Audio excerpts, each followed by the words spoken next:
ان سب سے ملنے کا انداز ایسا تھا جیسے عروش ان کی کوئی رشتہ دار تھی۔ آنے والے ہر شخص کا استقبال تو دورانی ہاؤس کے لوگ نہایت ہی خوش دلی سے کرتے تھے۔ اسے آتے دیکھ کر عروش نے نگاہ اٹھا کر اس کی جانب دیکھا اور اگلے ہی پر نظروں کا رخ پھیر گیا۔ بے مروت انسان، وہ گہرا سانس بھر کر رہ گیا۔ البتہ چند سیکنڈ کے دیدار میں ہی وہ اچھا خاصا اچھے طریقے سے دیکھ چکا تھا۔ بلو اور کریم کلر کے فراک کے ساتھ بلو کلر کا ٹراؤزر پہنے وہ مسکراتے ہوئے دادی بیگم سے مل رہی تھی۔ بال جو عموماً پونی میں قید رہتے تھے اس وقت خوبصورت سے جوڑے میں بندھے ہوئے تھے۔ چند آوارہ لٹیں بالوں سے نکل کر چہرے کا طواف کر رہی تھیں اور ہر بار کی طرح وہ آج بھی اسے گزرے دنوں سے زیادہ خوبصورت لگی تھی۔ ضروری کام کے باعث کمال صاحب وہاں زیادہ دیر نہیں رکے تھے، البتہ دادی بیگم نے اسے جانے نہ دیا۔ وہ پہلی بار آئی تھی، وہ بھی افطاری کی دعوت پر، پھر اتنی جلدی کیسے بھیج دیا جاتا؟ اس لیے ان کے اصرار پر چاروں ناچار اسے رکنا پڑا۔ مروت بھی تو کوئی چیز ہوتی ہے۔ البتہ یہ الگ بات ہے کہ ارشد درانی تھوڑی دیر پہلے اس لڑکی کو بے مروت کہہ رہا تھا۔ افطاری میں وقت تھا تو روز کی طرح آج بھی دادی بیگم اس سب کو عبادت گاہ میں لیے بیٹھی تھی۔ آج ان میں اضافہ بس عروش کا تھا۔ رمضان کے مہینے میں وہ ہر روز انہیں نئی باتیں بتاتی تھی اور ان کے شہد آگین لہجے میں کہیں جانے والی وہ باتیں ان سب کا تجسس بڑھا جاتی تھی۔ آج انہوں نے بتایا تھا کہ روزے کیسے فرض کیے گئے۔ وہ ٹھہر ٹھہر کر اپنے الفاظ ادا کرتی جا رہی تھی اور روز کی طرح بات سب غور سے انہیں سن رہے تھے، خود عروش بھی۔ اور کسی وجہ سے نہ صحیح لیکن دادی بیگم کی باتوں نے اسے یہ ضرور بتا دیا تھا کہ اس کا یہاں پر آنا بری بات تو ہرگز نہیں تھی۔ لان میں کھڑا وہ کھلی کھڑکی سے اندر بیٹھے ان تمام افراد کو دیکھ رہا تھا، البتہ جب نظر عروش پر پڑی تو وہ نگاہوں کا مرکز بدل نہ سکا۔ نیلے سوٹ والی وہ لڑکی سر پر دوپٹہ اوڑھے اس وقت ہر چیز سے بے خبر بس دادی کی باتوں کو سن رہی تھی۔ دیکھ رہا ہوں، جب سے آئی ہے دیکھے ہی جا رہے ہو۔ اور کب سے آتی عفان کی آواز نے اسے یکدم ہڑبڑانے پر مجبور کر دیا۔ نہیں بھائی، اب ایسا بھی نہیں ہے۔ اچھا، مجھے تو کچھ دکھ ہی نہیں رہا، تو تمہاری نظریں اس لڑکی پر ٹکی ہوئی ہیں اور نظروں کا مفہوم میں بخوبی سمجھ رہا ہوں۔ اس کے گال پر یکدم گلابی پن اترا اور ہنستے ہوئے سر جھکا دیا۔ کیا میں درست ہوں یشم؟ تم تو خاصے لال گلابی بھی ہو رہے ہو۔ عفان بھائی، اس نے ہاتھ فوراً اپنے گالوں پر رکھے، جسے دیکھتے وہاں عفان کا زوردار کہکہا گونجا۔ افطاری پر سب ساتھ ہی بیٹھے تھے، البتہ آج عروش وہاں پر موجود تھی تو تمام خواتین نے افطاری مہمان خانے میں لگوائی تھی۔ پھلے سے وہ آفس میں مردوں کے درمیان کام کر رہی تھی، پر یہ اندازہ تو نہیں تھا کہ وہ گھر والوں کے ساتھ بیٹھ کر سکون سے کھا سکے گی یا نہیں، اس لیے تمام لڑکیاں دادی، فرح اور صبیحہ بیگم اس کے ساتھ مہمان خانے میں ہی موجود تھیں۔ افطاری کے بعد نماز مغرب ادا کی گئی اور وہاں اچھا خاصا وقت گزار کر وہ اب جانے کو تیار کھڑی تھی۔ ارادہ کمال صاحب کو فون ملانے کا تھا، پر اس سے پہلے ارسلان صاحب یسب کو کہہ کر ڈرائیور کو اسے چھوڑ کر آنے کا پیغام دے چکے تھے۔ بابا جان، وہ ڈرائیور یہاں نہیں ہے۔ کہاں گیا؟ اس نے کہا تھا اسے ضروری کام کے باعث گھر جانا ہے تو میں نے اسے چھٹی دے دی۔ اس کے دل کی سپیڈ تھوڑی تیز ہوئی، جھوٹ کہتے ہوئے شرم بھی آئی۔ کیا ہو جاتا اگر ڈرائیور نماز پڑھ کر یہاں آ جاتا اور کہہ دیتا کہ وہ تو نماز مغرب ادا کرنے گیا تھا؟ چلو پھر میں چھوڑاتا ہوں۔ نہیں سے رہنے دے، میں بابا کو کال کر دوں گی۔ ہاں بالکل بابا جان، آپ رہنے دیں، میں چھوڑاتا ہوں اسے۔ یشب درانی نے فوراً اپنی خدمات پیش کی۔ تم اس کے ساتھ چلی جاؤ گی عروش؟ آپ پریشان نہ ہو، میں اکیلے بھی جا سکتی ہوں۔ تم میرے گھر آئی ہو، ایسے تنہا جاؤ گی تو مجھے فکر رہے گی۔ اگر یشب کے ساتھ جانا چاہو تو ٹھیک ہے، ورنہ میں چھوڑ آؤں گا، مجھے اچھا لگے گا۔ وہ مزید جیسے کچھ کہہ نہ سکی۔ وہ جانتی تھی ارسلان صاحب ایک اچھے انسان تھے، پر کیا وہ اپنے ہر ورکر کے ساتھ ایسا ہی پیش آتے تھے؟ وہ سوچ کر رہ گئی۔ شاید اس سب کی وجہ ان کا اپنا بیٹا تھا، جس کے بدلے میں وہ خود چوٹ کھا بیٹھی تھی۔ ہاں یہی بات ہوگی۔ عروش، جی مجھے کوئی مسئلہ نہیں ہوگا، میں چلی جاؤں گی ان کے ساتھ۔ نظریں جھکائے سادگی سے جواب دیا گیا۔ وہ اپنی بدولت انہیں پریشان نہیں کرنا چاہتی تھی۔ یشب کے ساتھ پسند ناپسند جیسا کوئی رشتہ نہیں تھا، پر اس کے ساتھ وہ تنہا گھر تک جا سکتی تھی۔ ان چند دنوں میں اتنا اندازہ ہو گیا تھا کہ وہ برا تو ہرگز نہیں تھا، بس زیادہ باتونی تھا یا فرینڈلی، بس۔ لیکن اس کی نگاہوں میں ہمیشہ عزت اور احترام موجود ہوتا تھا۔ سیٹ بیلٹ لگا لو۔ گاڑی میں بیٹھ کر وہ اسے دیکھتے کہنے لگا، جو اس کے کہنے پر ناچ چاہتے ہوئے بھی سیٹ بیلٹ لگائی۔ تمہارا زخم ٹھیک ہے؟ بات شروع کرنے کی کوشش جاری تھی، یا پھر واقعی اس کا حال دریافت کرنا چاہتا تھا؟ عروش سمجھ نہ سکی۔ جی اب ٹھیک ہے، شکر ہے، میں فکر مند تھا اور یہ بات مجھے بے سکون کر رہی تھی کہ تمہیں یہ چوٹ میری وجہ سے آئی ہے۔ آپ کی وجہ سے نہیں آئی، آپ نے تھوڑی کہا تھا بائک کے سامنے آ جاؤ۔ نظریں جھکائے اسے یشب کی غلط فہمی دور کرنی چاہیے۔ اسے چوٹ اپنی غلطی کی وجہ سے آئی تھی، پر وہ کسی کے ساتھ ایسا حادثہ پیش آتے دیکھ کر خاموش بھی تو نہیں بیٹھ سکتی تھی۔ اس وقت یشب کی جگہ کوئی بھی ہوتا تو وہ بھی یہی کرتی۔ ہاں پر تم بائک کے سامنے آئے تو میری وجہ سے تھی نا، تو بس میں تمہارا شکریہ ادا کرنا چاہتا تھا۔ تم نے میری مدد کی عروش۔ وہ سر کو ہولے سے جنبش دیا اور گاڑی میں خاموشی چھا گئی۔ سفر زیادہ لمبا نہیں تھا، ممکن تھا نارمل رفتار سے گاڑی چلائی جاتی تو 10 سے 15 منٹ میں وہ اس کے گھر تک پہنچا دیتا، پر وہ ایسا نہیں چاہتا تھا۔ اسٹیئرنگ وہیل اس کے ہاتھ میں تھا اور وہ اس 10 سے 15 منٹ کے سفر کو 25 سے 30 منٹ کا سفر بنا دینا چاہتا تھا۔ وہ چاہتا تھا اس سے عروش بات کرے، نہ بھی کرے تو کم از کم اس کی باتوں کا جواب ہی دے دے، پر وہ بھی آج خاموش تھی، ہر بار کی طرح۔ کیا تمہیں میری کوئی بات بری لگی ہے؟ اس کے سوال پر وہ خاصی چونک گئی۔ نظروں کا رخ موڑ کر یشب کی جانب دیکھا۔ نہیں، تو پھر تم بہت کم بولتی ہو اور آپ شاید زیادہ ہی باتیں کرتے ہیں۔ میں زیادہ بولتا ہوں، لیکن ہر کسی کے سامنے نہیں، صرف ان کے سامنے جنہیں اپنی باتیں سنانے کے ساتھ ساتھ میں ان کی باتیں سننے کی بھی خواہش رکھتا ہوں۔ اس کی کئی باتیں عروش کمال کی دھڑکنیں پل بھر کے لیے منتشر کر دی۔ وہ پھر سے کوئی جواب نہ دے سکتی۔ عروش تم اتنا گھبراتی کیوں؟ ڈرتی ہوں، لبوں سے بھی ساختہ نکلا۔ کمال صاحب کے بعد شاید وہ دوسرا شخص تھا جس کے سامنے اس نے یہ بات کہی تھی۔ کس سے؟ سب سے۔ مجھے لگتا ہے میں جب جہاں وہاں جاؤں گی وہاں مذاق بناتی جاؤں گی، لوگوں نے ہنسنا ہے مجھ پر، اس لیے میں زیادہ تر لوگوں سے دور رہنا پسند کرتی ہوں۔ تمہیں انہیں ہنسنے کا موقع ہی نہ دو، کبھی نظر انداز کرو تو کبھی اپنے لیے لڑو۔ جب تم لوگوں کی پرواہ کرنا چھوڑ دو گی تو پھر یہ سب باتیں ہی تمہارے ذہن میں آنا بند ہو جائیں گی۔ رسانیت بھرے انداز میں اسے سمجھانے کی کوشش کی گئی۔ آپ ہی ایسا کرتے ہوں گے، شاید یہی وجہ ہوگی جو آپ اتنے مطمئن رہتے ہیں۔ درست کہا، میں صرف ان کی پرواہ کرتا ہوں جو میرے قریبی میرے اپنے ہیں۔ اپنی بات کے باعث وہ خود چونک پڑا۔ ہاں یہ درست تھا، وہ صرف ان کی پرواہ کرتا تھا جو اس کے اپنے تھے، پھر عروش کمال کی پرواہ کیوں ہو رہی تھی؟ سوال کا جواب وہ خود ہی دل میں دے بیٹھا اور لبوں پر مسکراہٹ بکھر گئی۔ تھوڑی دیر میں راستہ ختم ہوا۔ ارسلان صاحب ایڈریس جانتے تھے، اس لیے اس کے گھر تک وہ بآسانی تک پہنچ گیا تھا۔ کیا آپ اندر آ جائیں گے؟ تم چاہتی ہو میں اندر آؤں؟ گلا کھنکھارتے وہ چند لمحوں تک کچھ کہہ نہ سکی۔ جیسے آپ کو اچھا لگے، جھجکتے ہوئے کہا گیا، جسے سن کر وہ دھیمے سے ہنس پڑا۔ پھر کبھی۔ آپ کا شکریہ۔ گاڑی سے اترتے وہ اسے کہنا نہ بھولی۔ کس لیے؟ یشب، سر میرا نہیں خیال مجھے آپ کو یہ بتانے کی ضرورت ہے۔ سادگی سے جواب دیتی وہ اپنے گھر کی جانب بڑھ گئی اور یشب کی مسکراہٹ مزید گہری ہو گئی۔ شاید اسے یشب درانی کے کہے 2 جملے پسند آئے تھے، جسے سن کر وہ بدلے میں اس کا شکریہ ادا کر بیٹھی۔ اس کا خیال تھا عروش باتونی نہیں، پر وہ سچ نہیں جانتا تھا، وہ بس لوگوں سے ڈرتی تھی۔ شاید اسے کچھ ایسا چاہیے تھا جو اس کا ڈر دور کر دیتا، لیکن اگر وہ ایسا نہ بھی چاہتی تو یشب ایسا ہی چاہتا تھا۔ وہ اسے اپنے ساتھ جوڑے عروش کمال کا سارا ڈر دور کر دینا چاہتا تھا۔ نیند میں ڈوبے اس وجود پر کافی دیر سے بے سکونی طاری ہوئی تھی۔ وہ نیند سے جاگنا چاہتا تھا، جو خواب ذہن کے پردوں پر اس وقت قائم تھا اسے ہٹانا چاہتا تھا، پر ایسا محسوس ہو رہا تھا یہ سب اس کے اختیار میں نہ تھا۔ بالآخر کوششوں کے بعد وہ اپنی بند آنکھیں کھول دی۔ نیند یکدم ٹوٹی، جس پر اس نے شکر بھرا سانس لیا۔ خواب دور جا چکا تھا، پر ماضی بدلا تو نہیں تھا۔ اٹھ کر بیٹھتے ہوئے اس نے ہاتھ بڑھا کر سائڈ ٹیبل پر رکھا لیمپ جلایا۔ کمرے میں مدھم سی روشنی پیدا ہو گئی۔ چہرے پر ہاتھ پھیر کر وہ کتنی ہی دیر خود کو ریلیکس کرنے کی کوشش کرتا رہا، پر اب اس چیز سے باہر اس نے تب تک نہیں آنا تھا جب تک وہ خود کو کسی مصروفیت میں الجھا نہ لیتا۔ اس نے موبائل اٹھا کر وقت دیکھا۔ سحری شروع ہونے میں ابھی آدھا گھنٹہ باقی تھا۔ اپنی جگہ سے اٹھ کر وہ روم فریج کے قریب گیا اور ٹھنڈے پانی کی بدولت بوتل نکال کر ایک ہی سانس میں اپنے اندر اتاری۔ کمرے کو روشن کیے وہ اپنے اسٹڈی روم میں جا بیٹھا۔ نیند اب آنی نہیں تھی تو بہتر تھا خود کو مصروف کیے وہ ان سوچوں کو خود سے دور جانے کی کوشش ہی کر لیتا۔ آج پھر وہی خواب ذہن کے پردوں پر اجاگر ہوا جو اکثر اسے بے چین کرتا رہتا تھا، جو صرف خواب نہیں تھا، حقیقت تھی۔ ماں باپ کے بے جان وجود، اور وہ انسان جس کی بدولت اس کے ماں باپ اس سے جدا ہو گئے، یشب دھساڑی۔ اگلے دن آفس سے چھٹی تھی تو یشب درانی نے نیند خاصی طویل لی تھی۔ لوگ اسے نکما کہتے، پر وہ نکما لگاتار اتنے دنوں تک آفس جاتا رہا، اپنی نیند کی قربانی دیتا رہا۔ مطلب وہ اتنا بھی نکما نہیں تھا جتنا وہ لوگ اسے سمجھتے تھے۔ آج اسے کسی نے ڈسٹرب نہیں کیا تھا۔ چھٹی کا دن تھا تو وہ اپنی نیند پوری لے کر جاگا تھا۔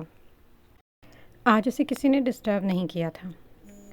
چھٹی کا دن تھا تو وہ اپنی نیند پوری لے کر جاگا تھا۔ آنکھ کھلتے ہوئے فریش ہو کر روم سے باہر نکلا، دیکھتے اس باہر بیٹھے ارسلان صاحب اپنے پاس بلایا۔ وہ اسے پوچھ رہے تھے کہ کل گھر اسے بآسانی مل گیا یا کچھ مشکل پیش آئی۔ جی سب ٹھیک رہا بابا جان، شکر ہے۔ ویسے میں تو عروش کی طرف سے فکر مند تھا۔ کیا مطلب؟ آپ کو اپنے بیٹے پر اعتبار نہیں؟ میں یہاں پر ذکر دوسری بات کا کر رہا ہوں۔ جانتا ہوں تم اس کا اچھا خاصا دماغ کھاتے ہوئے گئے ہوگے۔ ان کی وضاحت پر اب کی بار وہ ہنس پڑا۔ ہاں باتیں تو اس نے کی تھیں، پر